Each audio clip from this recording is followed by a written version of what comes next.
allí en el capítulo 4, versículo 9, dice: y Jehová dijo a Caín: ¿dónde está Abel tu hermano? Y él respondió: no sé. ¿Soy yo acaso guarda de mi hermano? Y él le dijo: ¿qué has hecho? La voz de la sangre de tu hermano clama a mí desde la tierra. Dios bendiga su palabra. Nosotros todos conocemos la historia que cuenta la Biblia sobre los orígenes de este mundo. Nosotros no creemos que cuando la raza aparece por primera vez fue el producto de una evolución de millones de años. Nosotros creemos que Dios creó todas las cosas. Pero nosotros como cristianos, y aún las personas que no creen en Dios, tienen una incógnita que muchas veces crea incertidumbre acerca de la existencia de Dios, y es el hecho de la entrada del pecado. ¿Cómo puede ser que en la presencia de un Dios santo aparece el mal? No sabemos. La Biblia dice que esto es un misterio. Pero lo que sí tenemos es la historia donde dice en el capítulo 1 del libro de Génesis, versículo 31, vemos allí a Dios acabando la creación. Y el versículo 31 dice que a los ojos de Dios, quiere decir, si hay alguien autorizado para decir qué cosa es bueno o no, es Dios. Y dice que vio Dios, quiere decir, a los ojos de Dios, todo lo que había hecho, he aquí que era bueno en gran manera. Todo lo que Dios creó era bueno en gran manera.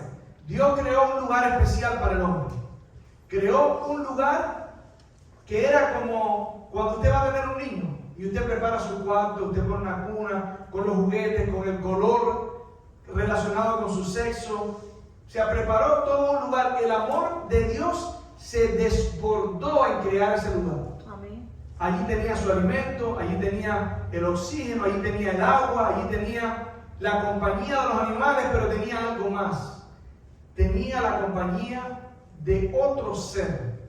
Y dice que cuando él vio a ese ser, dijo: esto es ahora carne de mi carne, hueso de mis huesos. Será llamada varona, porque del varón fue tomado. Lo que Adán estaba diciendo es: esta persona es ahora alguien como yo. Esta persona es como si fuese yo.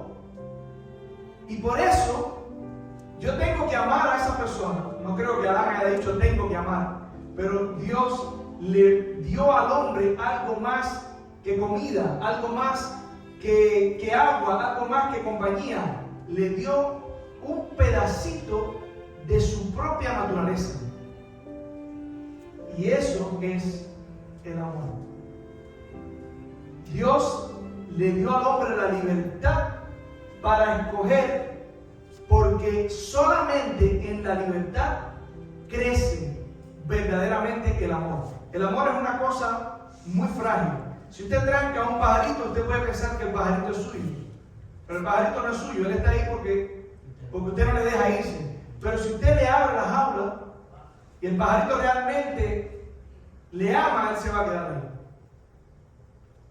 Para que el amor pudiese crecer, necesitaba crecer en libertad, voluntariamente. Y Dios le dio al hombre esa libertad, pero le dio una libertad que estaba gobernada por el poder de Dios, por la naturaleza de la bondad de Dios, lo bueno. Cuando Dios creó todas las cosas que eran buenas, también vio que lo que había dentro del hombre era bueno. Los hombres eran también buenos en gran manera.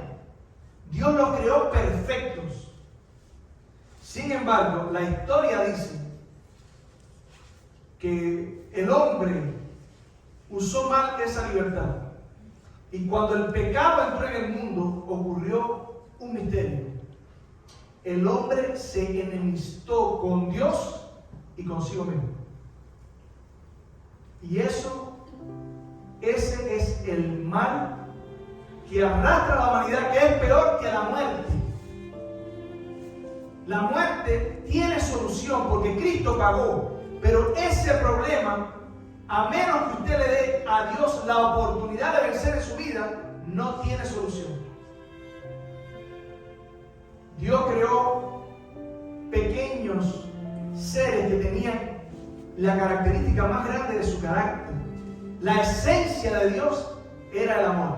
Y Dios quería que la relación entre Él y sus criaturas fuera así. Una relación que ellos pudieran desear, una relación que pudieran anhelar, que pudieran disfrutar, que pudiesen estar en la presencia de Dios voluntariamente, que mirasen a Dios y dijesen: esto es lo que yo quiero para mi vida. Pero ese mismo pensamiento es el que Dios quería para sus hijos. Dios quería que nos amáramos los unos a los otros. Y el amor va mucho más allá que las palabras. El amor es cuando usted deja de pensar en sí mismo para pensar en el otro. Como cuando dice Pablo, nosotros todos somos miembros los unos de los otros, porque somos miembros del cuerpo de Cristo y la cabeza del cuerpo es Cristo. Quiere decir, si yo soy un brazo y a mí me ocurre algo, una enfermedad, un problema, seguramente el pie va a sentir el dolor que está experimentando el brazo. Por eso Pablo dice, si uno de los miembros tiene problemas, todo el cuerpo se afecta. Pero cuando el pecado entró en el mundo, esto cambió radicalmente. Con el pecado, dice la Biblia, que Dios tuvo que poner, o había prometido que iba a capacitar al hombre. Escuchen esto, familia. Dios iba a capacitar al hombre para que pudiese vencer ese mal, el pecado. Pablo dice, el pecado que muere en mí. Yo veo que hay una naturaleza en mí que me arrastra a lo malo. Dice Pablo, entonces ya no soy yo, sino el pecado que muere en mí. Ese es el que hace lo malo. El pecado que muere en mí. Ahora Dios iba a capacitar al hombre para vencer ese pecado. ¿Era algo bueno vencer el pecado, sí o no?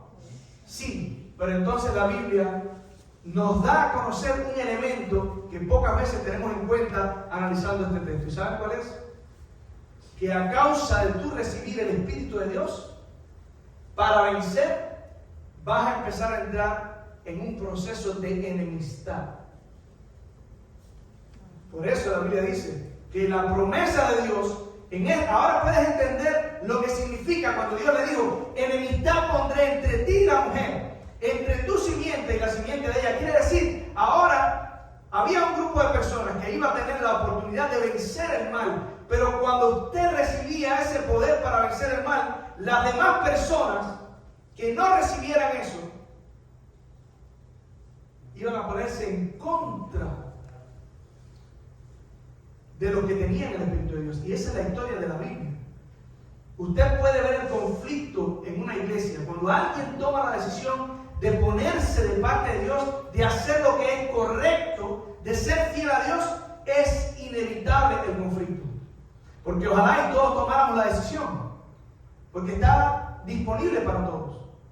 Por eso yo te quiero decir, hemos escuchado mucho sobre el asunto del tiempo del fin y que cuando Cristo venga, antes de que Cristo venga, van a haber hermanos de la misma iglesia que van a entregar a sus hermanos, se entregarán unos a otros, dice Jesús, y unos a otros se aborrecerán. ¿Cómo es posible? No está hablando de las personas del mundo. Dice, seréis aborrecidos de toda la gente del mundo por causa de mi nombre. Pero ahora dice, entre ustedes se aborrecerán unos a los otros. La palabra de Dios iba a dividir entre el que hace y obedece la palabra de Dios y el que no lo obedece. Por eso Jesús dice, no penséis que he venido a traer paz, sino espada. Porque cuando el hombre cayó, entró en el poder, en el control de otro príncipe, y es el príncipe de las tinieblas. Y cuando usted toma la decisión de aceptar el ofrecimiento de Dios, Él no se va a quedar tranquilo. O usted piensa que se va a quedar tranquilo el diablo cuando usted diga, no quiero. Usted puede decir lo que quiera. Fíjense, usted puede decir, hablar lo que quiera de ese ser. Usted puede maldecirlo, usted puede mandarlo a donde Él quiera. Eso no sirve para nada. La Biblia cuenta una experiencia había unos falsos profetas que estaban diciendo, en el nombre de Jesús, el que predica Pablo, fuera. Y los demonios le dijeron, a ver, déjame hacerte una pregunta. Yo conozco a Pablo, conozco a Jesús, pero ¿ustedes quiénes son? En otras palabras, lo que tú hagas es completamente insignificante. La única forma en que nosotros podemos vencer esa maldad que está dentro de nosotros es a través de Cristo. Y algo que hizo el pecado también es que comenzó a hacernos creer que nosotros estamos bien, o sea, que yo estoy bien y el otro está mal. Miren esto. O sea, yo he escuchado miembros de iglesia mostrando cuán mal está el otro. Yo he escuchado al otro diciendo cuán mal están los líderes de la iglesia. Amén. Pero querida familia, mirémonos a nosotros mismos. Porque cada uno de nosotros está en una condición desesperada. Y la situación es tan grave que no deberíamos encontrar tiempo para pensar en qué hace el otro bien o mal, sino deberíamos ocuparnos de nosotros mismos, porque hay un problema serio en mi corazón.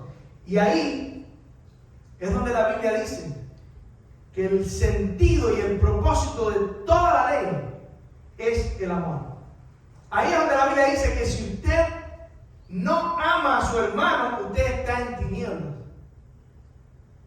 Ahí es donde la Biblia dice que todo el Antiguo Testamento, la ley y los profetas, dependen del amor.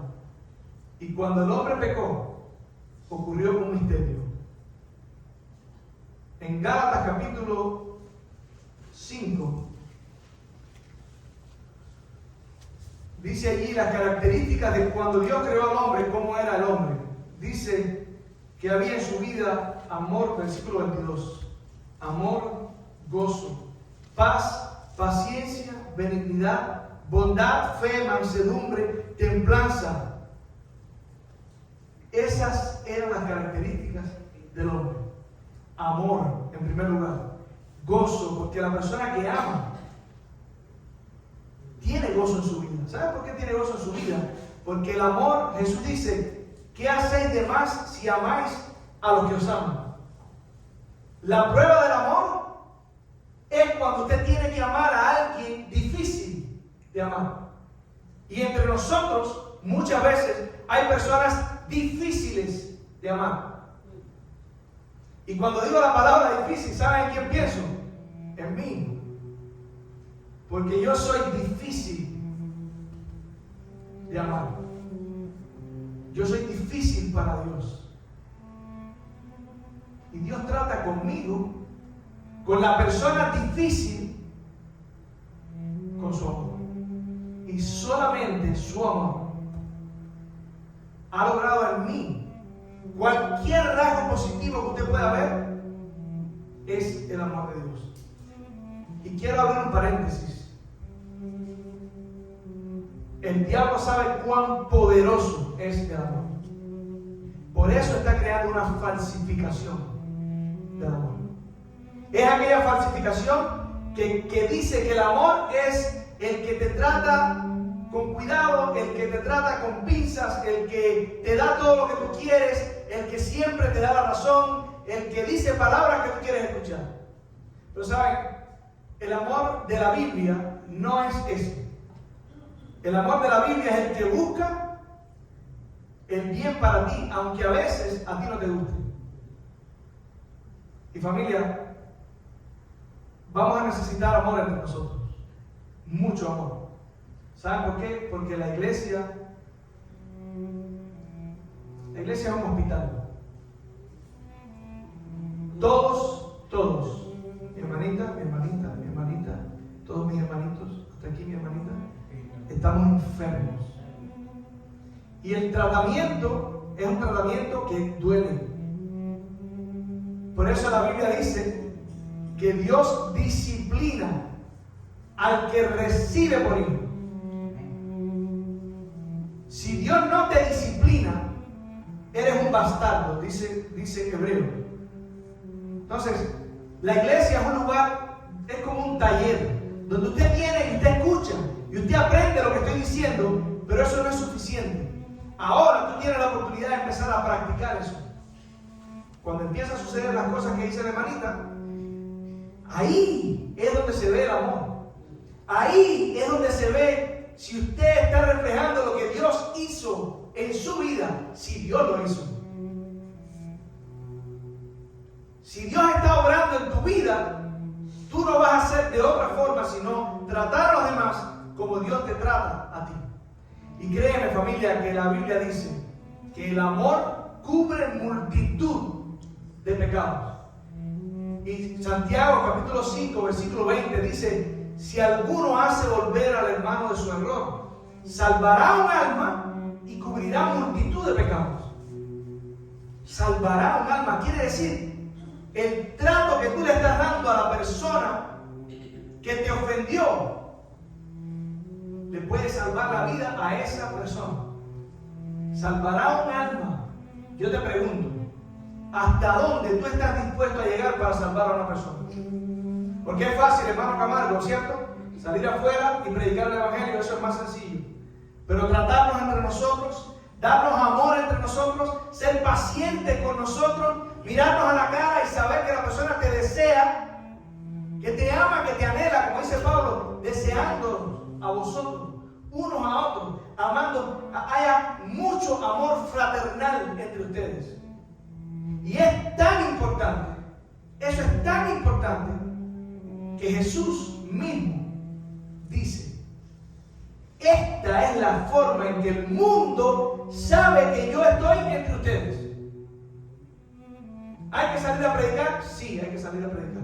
¿Hay que dar estudios bíblicos? Sí, hay que dar estudios bíblicos.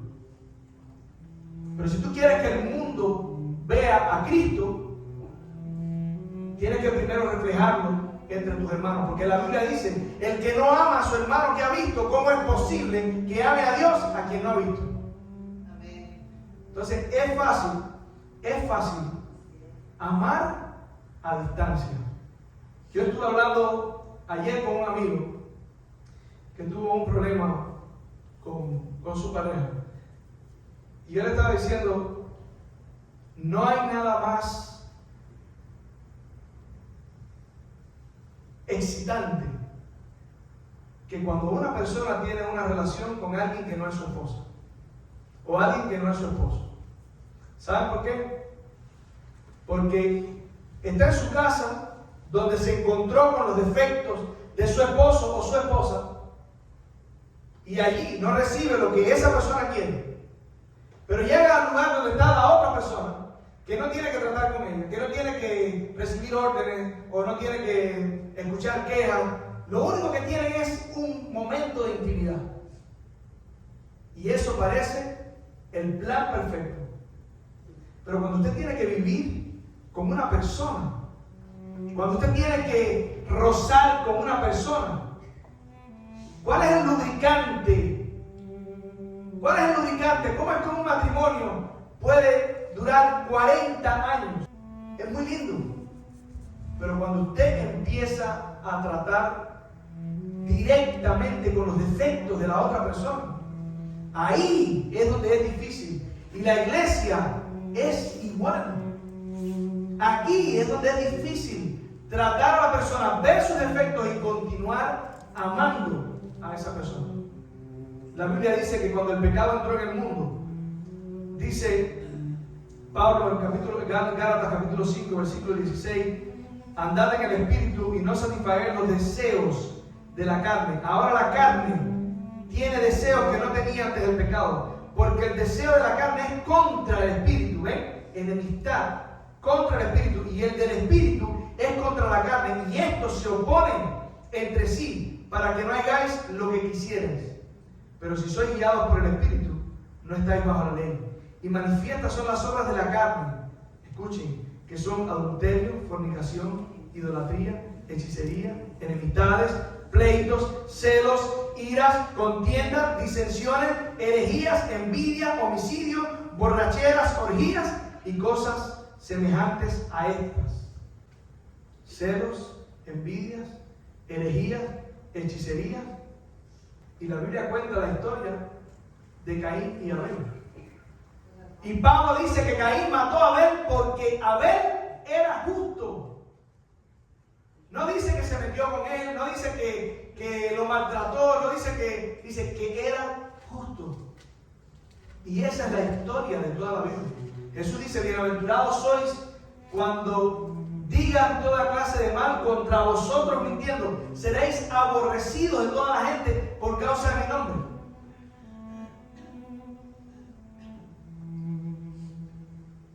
Dios tiene un plan para restaurarnos.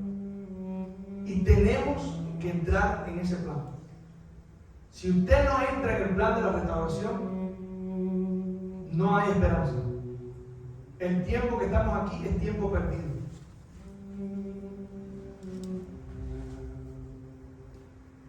El amor a Dios y el amor a nuestros semejantes. A Jesús le preguntaron, ¿cuál es el más grande mandamiento de la ley? Y Jesús respondió, amarás al Señor tu Dios con todo tu corazón, con toda tu mente, con toda tu alma. Este es el más grande mandamiento. Dice, y el segundo es semejante a esto. Amarás a tu prójimo como a ti mismo. ¿Alguien intentaría alguna vez que esté en su sano juicio arrancarse un dedo? ¿Alguien intentaría en su sano juicio alguna vez sacarse una uña? Sí, con una pinza. A ver, déjame sacarla porque esta uña me cae mal. Voy a sacarme la uña porque no me gusta su actitud. Voy a sacarme la uña porque... Y Dios quiere restaurar. ¿Sabes por qué necesitamos ser restaurados? Porque el mayor beneficiario de eso soy yo. Porque si no tienes amor, no tienes paz. Y sin paz es lo opuesto del estrés y la tensión. Se te sube el cortisol. Familia, la iglesia tiene altos niveles de cortisol. Enfermedades por todas partes. Usted va al médico, lo chequea, no tiene nada. Es aquí. ¿Sabe cómo se llama? Falta de paz. Falta de amor. Cuando usted no puede dormir, muchas veces los niveles de cortisol están por lo alto. La molestia, la ingratitud, la incomodidad con otras personas. La Biblia dice, mirad cuán bueno y cuán agradable los hermanos habitar juntos en armonía. Es como el buen óleo sobre la cabeza de Aarón. El amor a Dios. La Biblia dice, el que no ama, no conoce a Dios. Porque Dios es amor. Hay un texto que está en Mateo capítulo 5, versículo 22 al 26. Es que yo estuve esta semana estudiando sobre esto. Y yo les puedo decir que este es casi, aparte de la muerte de Cristo, el sacrificio, este es el tema central de las Escrituras. La mayor preocupación de Pablo eran los problemas que había en la iglesia de los Corintios. La mayor preocupación de Pablo eran los problemas que había en la iglesia de los romanos. La mayor preocupación de Pablo, cuando manda a Timoteo a las iglesias, eran las divisiones que había en las iglesias. Porque es fácil, nosotros somos de mecha corta. ¿Sabe lo que es mecha corta? ¿Cuántos saben lo que es una mecha corta? Usted tiene una bomba con una mecha larga y tiene una bomba con una mecha corta. ¿Cuál explota primero? Nosotros tenemos mecha corta. Es fácil, usted nada más nos mira atravesado y ya estamos pensando que nos miró atravesado porque no sé. Nada más que alguien se te atraviesa en la calle, que cometa el error y se te atraviesa en la calle, para que vean cómo baja ese cristal. Y han dado varios tiros a la gente por ahí por eso. Sí, porque las consecuencias del pecado siempre son para muerte. Pero bueno, Mateo capítulo 5, versículo 22. La Biblia está llena de este tema.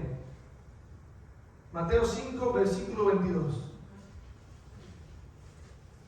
Dice allí, pero yo os digo que cualquiera que se enoje contra su hermano será culpable de juicio, y cualquiera que diga necio a su hermano será culpable ante el concilio, y cualquiera que le diga fatuo quedará expuesto al infierno de fuego.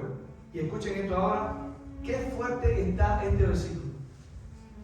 Por tanto, si traes tu ofrenda al altar y allí te acuerdas de que tu hermano tiene algo contra ti, deja allí tu ofrenda delante del altar y anda, reconcíliate primero con tu hermano. Entonces ven y presenta tu ofrenda. Este tema es tan importante que Jesús te está diciendo: si estás viniendo al culto y ahí te acuerdas que tu hermano tiene algo contra ti, ve y busca a tu hermano y reconcíliate con tu hermano. Y después trae tu ofrenda. ¿Sabes por qué? Porque si no, tu ofrenda no es aceptada. El amor cubrirá multitud de pecados. El capítulo 15 de Romanos, versículo 14. El apóstol Pablo, allí hablando a los romanos, dice: yo estoy seguro de vosotros, hermanos míos, de que vosotros mismos estáis llenos de bondad, llenos de todo conocimiento, de tal manera que podéis amonestaros los unos a los otros.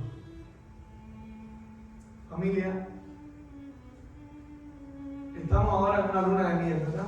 El pastor está allá, ustedes sobrevivieron al pastor y el pastor sobrevivió a ustedes, ¿verdad? Salieron con una buena relación. Ahora estoy llegando yo, todos me quieren. Ahorita puede ser que todos me quieran matar. ¿Sabes por qué? Porque yo te voy a dar todo el amor que está en mi corazón, pero yo no me voy a poner de tu lado cuando estés haciendo algo mal hecho. Yo, personalmente, de mí vas a tener todo lo que una persona te pueda ofrecer: su amor, su afecto, su comprensión. Yo siempre estoy tratando de evitar, déjalo.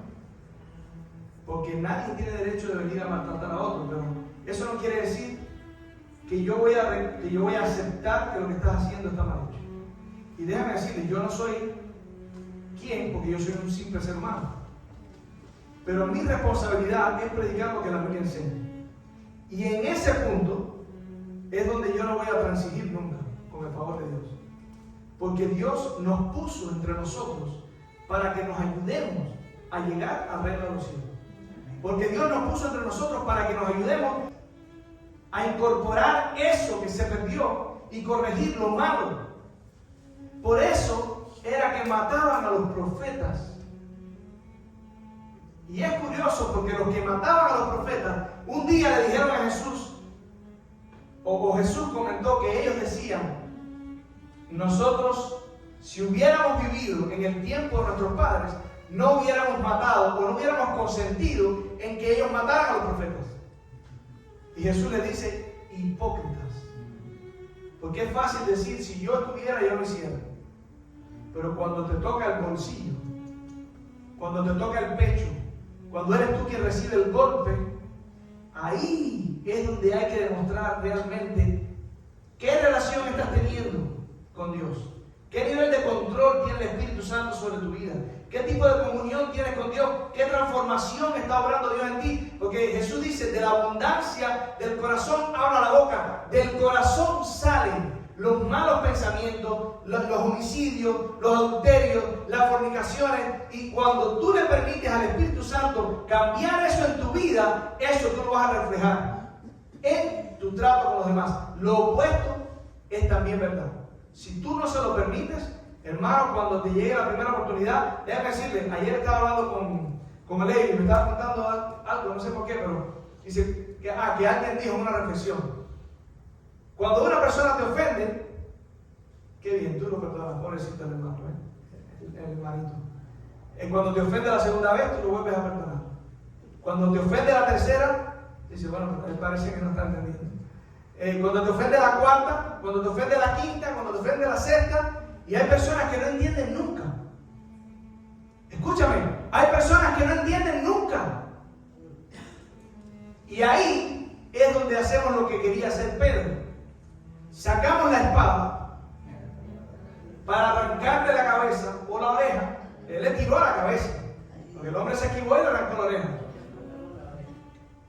Por eso Pedro le preguntó a Jesús: Señor, el hermano que peque contra mí, ¿hasta cuántas veces yo lo debo perdonar? Hasta 7. Y él pensaba que había dicho mucho, porque había algo por ahí en ese tiempo que con tres veces que lo perdonara ya estaba limpio. Y Jesús le dijo: no te digo hasta 7, no te digo 7, sino hasta 70 veces 7. Y pocas veces entendemos lo que Jesús estaba tratando de decir. Jesús estaba hablando de la profecía de las 70 semanas. Cuando Jesús dice: te digo que lo perdones hasta 70 veces 7, le estaba hablando del tiempo de gracia que Dios le había dado a Israel. 70 semanas están determinadas sobre tu pueblo y sobre tu santa ciudad. 490 años. Eran 70 veces 7. Una semana tiene 7 días, 70 veces son 490. En otras palabras, lo que Jesús estaba diciendo era: tienes que perdonarlo a Él de la forma en que yo te perdoné a ti. Y no hay nada menos que eso, ¿no? Y una de las cosas que hacía Jesús, ¿sabe qué cosa es? Subía el estándar, lo subía. ¿Oíste que fue dicho: el que matare será culpable de juicio? Pero yo te digo que si le dices fatuo a tu hermano, tú también serás culpable de juicio. El que tenga algo, señores, es importante entender que en nuestra naturaleza está esa discordia. Nos gusta a veces sentirnos superiores. Cuando ejercemos control y dominio sobre otras personas, a veces nos sentimos bien. Y eso es enfermizo. Porque la Biblia dice que el mayor entre nosotros es el que sirve. Dice: entre los reyes de las naciones, el más fuerte es el que manda. Ellos se enseñorean de las naciones. Pero entre vosotros no será así. Jesús lo dice claramente: entre ustedes no será así, porque yo soy el Maestro y el Señor, y heme aquí lavándote los pies. Señores, la Biblia está llena de eso. ¿En qué momento perdimos eso de vista? Y encontramos en nuestro corazón un argumento para no perdonar completamente a nuestro hermano.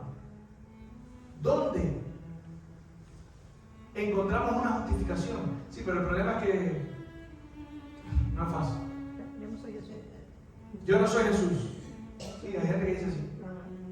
Yo no soy Jesús. En el capítulo 12 de Primera de los Corintios, Pablo está hablando acerca de los dones.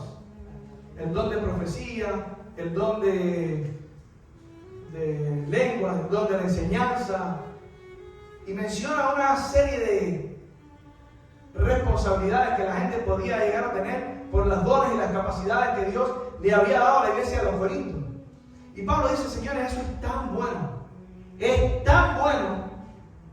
pero si no tienes amor, de nada te sirve. En Primera de los Corintios está esa clásica escritura, esa poesía del apóstol Pablo. Primero los Corintios capítulo 12, versículo 31, dice Pablo: todo eso está bien, procuren pues los dones y procuren los mejores, porque los dones son para edificación. Mas yo os muestro un camino más excelente. Y ahora Pablo empieza a hablar del amor. Y dice, hablando de todo lo anterior: si yo hablo lenguas humanas y angélicas y no tengo amor, vengo a ser como metal que resuena y címbalo que retiñe. En otras palabras, me convierto en un escándalo. Me convierto en nada, algo vacío, algo que no da sentido, que no comunica un mensaje, que no comunica el mensaje correcto. Lo primero es el amor que Dios quiere que tengamos entre nosotros. Ese es el mensaje fundamental de la Biblia, y por eso es que Cristo murió por nosotros. Dice: todo lo que tú quieras que los demás hagan contigo, hazlo tú también con ellos. Esto es la ley y los profetas. Y yo te voy a decir, yo creo que hay que estudiar profecía. Nosotros especialmente aquí, nosotros necesitamos comenzar a estudiar la Biblia. Nosotros a veces pensamos que sabemos lo que la Biblia enseña y no nos damos cuenta que el concepto que tenemos de Cristo y de Dios y de lo que la Biblia enseña es el concepto que aprendimos del mundo, de un mundo que recibió cierta información de Dios, pero no es completa y nos la transmitió. Usted nunca ha oído el dicho ese que dice, como dice la Biblia, ayúdate que yo te ayudaré. ¿Dónde dice eso la Biblia? En ningún lugar. Otro lugar donde dice, como dice la Biblia, se verán horrores. Eso tampoco lo dice la Biblia. Y así hay una serie de cosas que la gente comenta, pero hay conceptos, y entre ellos el concepto del amor, el balance entre el afecto y el cariño que te puedo dar, y la otra parte de decir, no voy a estar de acuerdo contigo cuando haces algo malo. Por eso Pablo dice, ustedes tienen bondad, necesitamos tener bondad los unos con los otros, porque necesitamos amonestarnos los unos a los otros para poder llegar. Cuando yo te amoneste, tú no puedes hacerme lo mismo que le hacían los fariseos a los profetas, que los querían matar. Porque es duro, es incómodo cuando alguien te dice, amigo mío, no importa la voz con el que te lo diga, hermano, eso está mal. Uno como se traba, uno se revuelve por dentro, es algo extraño. Yo no estoy hablando de nadie aquí, estoy hablando de mí. Cuando uno lo corrige, uno siempre trata de irse por la tangente, buscar una excusa, de decir, bueno, tú tienes razón, pero no, yo entiendo lo que yo estaba tratando de hacer. No expliques. Si tú entiendes cuál es tu condición, si tú entiendes tu naturaleza, si tú entiendes el plan de la salvación, primero vas a estar contento. Por eso David dice, yo estoy feliz cuando el justo me corrige. ¿Cuáles son las prioridades en tu vida? El orgullo, el egoísmo, el hacerte aparentar a los demás. Señores, eso no sirve. Tenemos que empezar a crecer de forma tal que seamos por fuera lo que llevamos por dentro. Y cuando eso suceda, este lugar va a ser un lugar diferente. Queremos salir a buscar a otras personas, pero ¿cómo vamos a atraer a otras personas si entre nosotros mismos no nos deseamos, no nos queremos, no nos soportamos? Eso es tan importante que si no tenemos eso, Dios no va a atraer a otras personas. Porque ellos van a venir y van a decir, aquí no está el Espíritu. Porque si para algo, si alguna sensibilidad Dios le dio al mundo, es la de identificar a través del amor en la iglesia si Dios está o no está. Y la gente llega y mira, y dice, mira, aquel me dijo, aquel me saludó, porque a veces somos imprudentes con la gente que viene.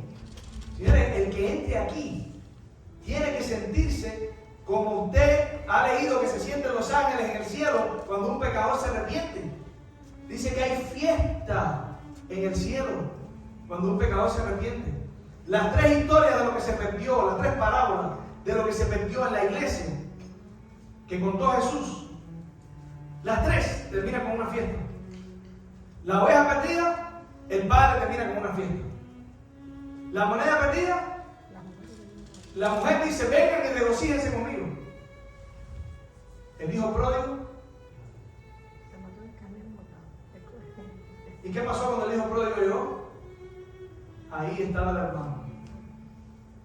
Ahí estaba el hermano. Y déjenme decirle, es importante tener al hermano. El hermano mayor también necesitaba de Cristo. El hermano mayor también tiene defectos. Entonces, si yo estoy hablando para ti, eres una persona que sientes que no te aceptan, que no te... Sí, es para ti, pero ten cuidado, porque a veces tú tampoco te puedes sentir en el derecho de culpar a otros. Y nosotros somos prontos para juzgar a los que están aquí, pero los que están aquí a veces también para mirar a los líderes y decir, ellos son, claro, si mira, ellos hacen, ellos deshacen. No, mi hermano. Dice la Biblia, dejemos de juzgarnos los unos a los otros.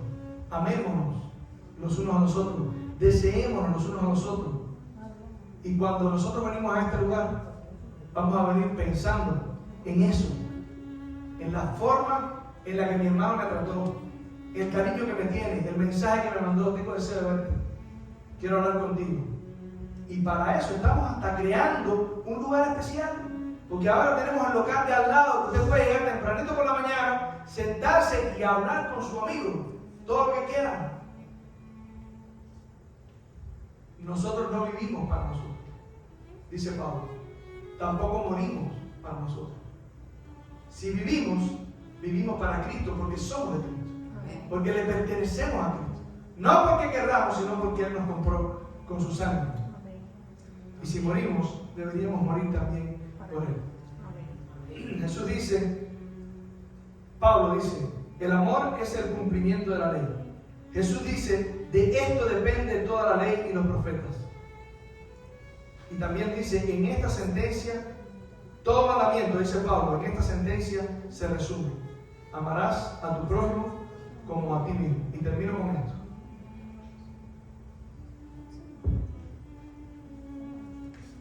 La Biblia dice, dos versículos que usé bastante esta semana. Uno de ellos dice, por haberse multiplicado la maldad, el amor de muchos se enfriará. Quiere decir, como los otros llegan a ser tan malos y tan insoportables, a veces nosotros encontramos un argumento para convertirnos en eso mismo. Miren qué terrible. Tenemos la justificación, pero la justificación lo único que está haciendo es convirtiéndonos en eso mismo. La justificación de, sí, pero la persona es así, sí, pero lo único que está haciendo es llevándonos a reflejar un defecto nuevo que hasta podemos inventar de carácter, en nombre de que otro lo hace mal. Por eso el apóstol Pablo, y este es el otro versículo, el apóstol Pablo dice, no seas vencido de lo malo. No dejes que el mal te convierta al mal. ¿Que está mal lo que están haciendo? Sí, claro. Pero no te conviertas en eso. No dejes de amar porque otros no te aman. Porque al final, dice Pablo, hablando del amor, todos tendremos que comparecer delante de Dios. Y tendremos que dar cuenta de qué hicimos con nuestra vida. Sí, pero el hermano, tu vida. Sí, pero es que él me hizo tu vida. Por eso dice, no seas vencido de lo malo, sino vence con el bien el mal. Tú puedes vencer el mal con el bien. Y Dios, cuando dijo, enemistad pondré entre ti y la mujer, entre tu simiente y la simiente suya, eso es lo que estaba diciendo. Yo te voy a capacitar para que tú puedas vencer el mal. Yo te quiero preguntar, ¿entiendes lo que estoy diciendo? Amén. Sí. ¿Te gustaría estar en un lugar donde nos amemos unos a los otros? Y Jesús dice, Juan dice, si nos amamos los unos a los otros, Dios permanece entre nosotros. Qué tremendo, ¿verdad? Qué desafío. Donde estén 2 o 3 congregados en mi nombre, ahí estoy yo. Sí, pero dice, a Dios nadie lo vio nunca. Si permanecemos amándonos los unos a los otros, Dios permanece entre nosotros. Yo te pregunto, ¿te gustaría en esta mañana decirle, Señor, déjame pensar? Estoy viniendo a traer una ofrenda.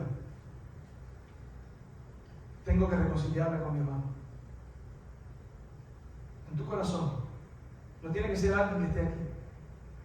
Puede ser alguien que no esté aquí. Puede ser alguien de otra iglesia. Puede ser alguien no solo de la iglesia, puede ser alguien de la calle. ¿Cómo puedes vivir con eso permanentemente? Eso se enquista. Eso crea un callo. Y no te deja vivir en paz. ¿Te gustaría decir en tu corazón, Señor, tú sabes que yo tengo que arreglar eso? Me entrego en tus manos. Yo no estoy pidiendo a nadie que arregle ningún problema ahora. Yo estoy pidiéndote, considera eso, porque el que dice que conoce a Dios y no ama a su hermano, está en tinieblas y realmente no conoce a Dios. Porque Dios, el que no ama, no conoce a Dios, porque Dios es amor. Que el amor pueda mediar entre nosotros. Y créanme que vamos a necesitar amor. Porque cuando lleguen los momentos en que yo tenga que sentarme y decirle, mi amigo o mi amiga, eso no está bien. Sí, pero es que a mí mi mamá me enseñó, está bien, pero la Biblia dice, ahí es donde tú vas a demostrar de verdad si tú quieres vivir para Dios o si quieres pertenecer a un club social. Y estamos tratando de crear un lugar aquí donde usted siente el deseo y la motivación de decir: voy a llevar a mi mamá, voy a llevar a mi esposa, voy a llevar a mi esposo, voy a llevar a mis sobrinos, a mis nietos, porque le van a dar el amor y el cariño que me están dando a mí, y el amor y el cariño que yo estoy aprendiendo a dar también. Que Dios te bendiga, iglesia.